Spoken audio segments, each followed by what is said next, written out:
The city of Huntingburg has found a solution to problems with trees along 4th Street. More on that, plus a new county health report came out today. More on where Du Bois County ranks across the state, and Purdue Extension educator Jan Dugan talks about mindless eating tonight on Inform. All of that and much more is up next here on the 18 WJTS News.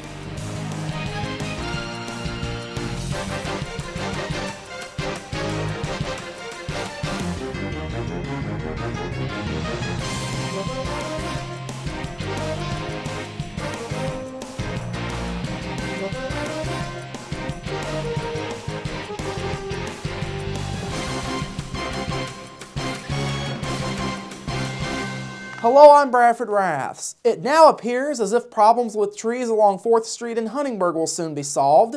Last night, the Huntingburg City Council heard from Tree Committee member Phil Ahrens concerning a solution to the problem. Now, city officials have gotten complaints from several people about fruit falling from the trees and onto cars parked along 4th Street as well as onto the sidewalks. At the council's first monthly meeting, Ahrens presented the idea of a natural spray that, if applied at the right time of year, would help to control the amount of fruit that grows on the trees during the season. At this meeting, Ahrens told the council that it would cost just under $300 to have the solution sprayed on the trees. Huntingburg Mayor Denny Spenner says the natural spray is the best solution. That's been a concern of our downtown merchants and our visitors to our community of that fruit causing some problems. So we see this as an approach to enjoy the beauty of the trees, but also reduce the amount of fruit that's falling and causing other problems. Spenner says the spray will likely be applied after the blooms fall off of the trees later this spring. In other business, Spenner took time to address good news for the city. Just last week, the state announced that Huntingburg has been selected as one of 6 finalists for this year's Stellar Communities program in Indiana. Spenner says that designation means a lot to the city. It's a verification of a lot of the projects that we've been put out have merit and can be supported by the state. And it kind of puts us in the spotlight, too, when your name is out there and across the state. There's a lot of folks looking at Huntingburg and seeing that we've got some exciting things happening in our community, that we're thinking forward, that we've got a plan to improve our quality of life. So it's a very good step to get to this level. The city will now be getting funds from the state to work on a strategic investment plan. The steering committee will be visiting Huntingburg later this year, and 2 of the 6 finalist communities will be chosen as this year's Stellar Communities. This year's other finalists are Decatur, Marion, Mount Vernon, Nashville, and Wabash. A domestic disturbance and a short search ended with a Dale man being taken into custody last night. Just before 6:20 p.m., Huntingburg police were called to an apartment in the Lincoln Village complex on a report of a hysterical woman. When they arrived, police found that 32-year-old Rogelio Solis Jr. had entered the apartment without permission. They also found that Solis Jr., who was intoxicated, went into the bedroom and had battered Charlotte Cheney, who lived at the apartment. After that, police say Solis Jr. began fighting with Michael Boozin, who was visiting Cheney and had brought his daughter along. Solis Jr. broke a wooden cane over Boozin's head and badly injured Boozin's eye. Solis Jr. left the apartment prior to police arriving, but a Du Bois County Sheriff's deputy later found him at Los Dos Charros. He fled from the deputy, but was taken into custody following a short pursuit.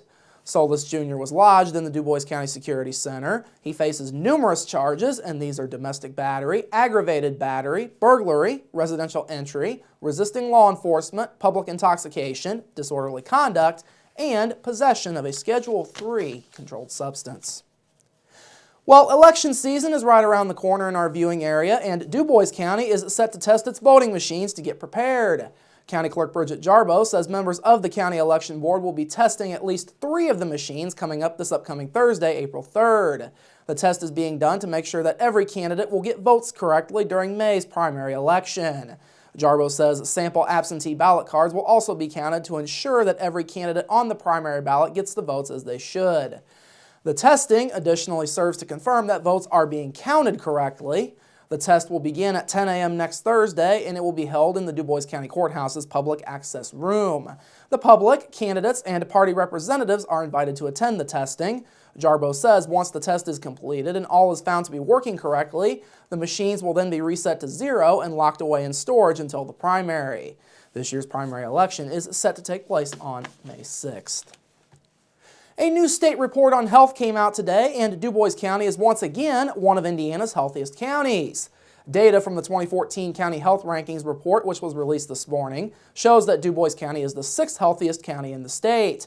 The county finished 6th in both health outcomes and health factors to make up the overall ranking. The county was ranked 4th in Indiana last year.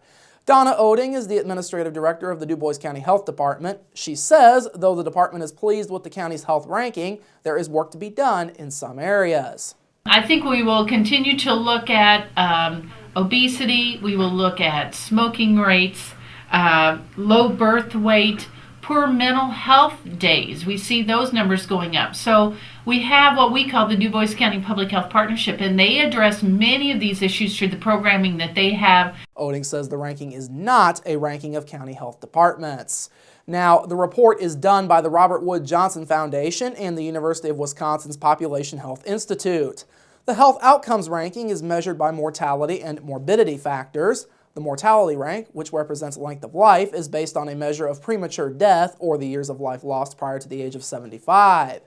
Meanwhile, the morbidity rank is based on measures representing health-related quality of life along with birth outcomes. 4 factors make up the health factors ranking, and those are health behaviors, clinical care, social and economic factors, and physical environment factors. Various other factors are taken into account within these 4 areas, and they range from measures of education, employment, and income to access to care and quality of care. 2 other counties across the area placed in the top 20 in both categories. Spencer County was 17th in health outcomes and 10th in health factors, while Warwick County came in 20th and 4th, respectively. Hamilton County was number 1 in the state, followed by Hendricks, Boone, LaGrange, and Brown counties.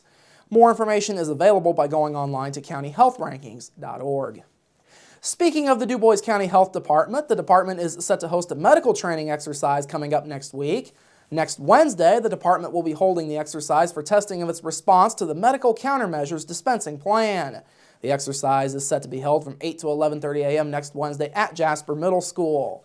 Now, during any public health emergency, the health department may need to provide antibiotics or vaccines at point of dispensing locations. The POD's sole purpose is to distribute medicines to large numbers of people in an emergency as quickly as possible to prevent illness. Sean Warner is heading up the training for the Du Bois County Health Department. He says the training is necessary so that everybody knows their role.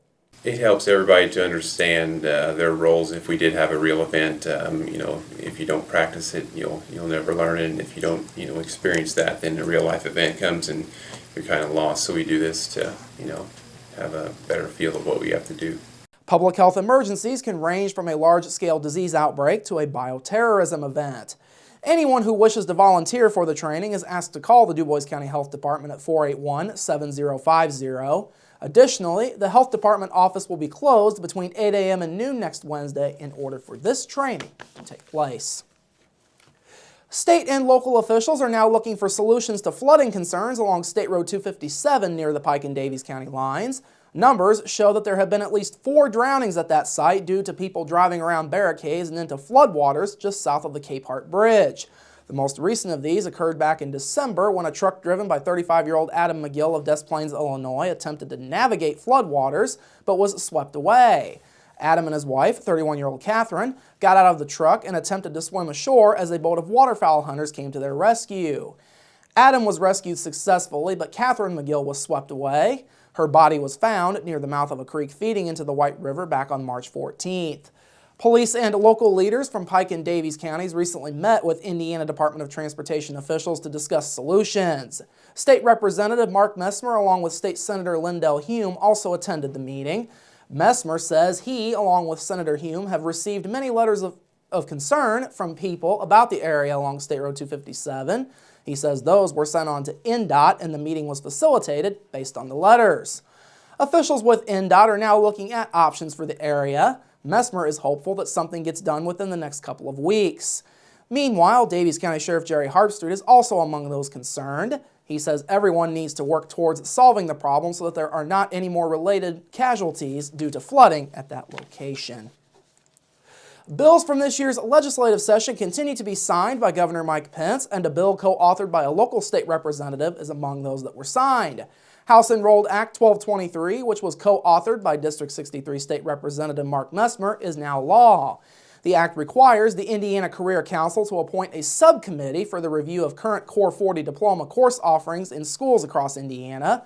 It also requires that subcommittee to make recommendations both for course requirement and career and technical education, or CTE, class changes. Messmer says students that are taking CTE classes are less likely to need remediation at the post-secondary level. He says he's happy that the state is set to look more in-depth at how to make CTE programs better. The subcommittee will be made up of work council members along with high school CTE program representatives, the State Department of Education, community college officials, representatives for the Commission for Higher Education, and various industry leaders. HEA 1213 is set to go into effect on July 1st. It joins two other notable bills authored by Messmer that passed out of the State House of Representatives this past session. Those were House Bill 1332, which creates the Office of Small Business and Entrepreneurship, and House Bill 1387, which aims to ease regulations on small farm wineries. Unfortunately, for those of us hoping for warmer weather, it may not happen as soon as we are all hoping for. That's according to a top state climatologist who says the weather patterns that brought Indiana a long, cold winter could linger into April and possibly even into June. Associate State Climatologist Ken Shiringa, who works for Purdue University, has analyzed government weather data and Indiana temperatures over the last 100 years. The analysis points to the cooler weather, and it even suggests that Indiana's average April temperatures could run anywhere from 2 to 4.5 degrees below average. Shiringa says his analysis also suggests that April, May, and June's temperatures could average somewhere between 0.4 and 2.7 degrees below normal over that 3-month time period. Indiana's average February temperature was about 8.7 degrees below normal, while March is 6.6 degrees below normal thus far. If Indiana does have a chilly spring, the problems could even extend to local farmers. Experts say some farmers could face planting delays because it will take longer for wet fields to dry out. All right, coming up after the break, your local forecast, sports with Kurt Gooksell, and Inform with Purdue Extension agent Jan Dugan. That's all up next here on the 18 WJTS News. Local people watching local people.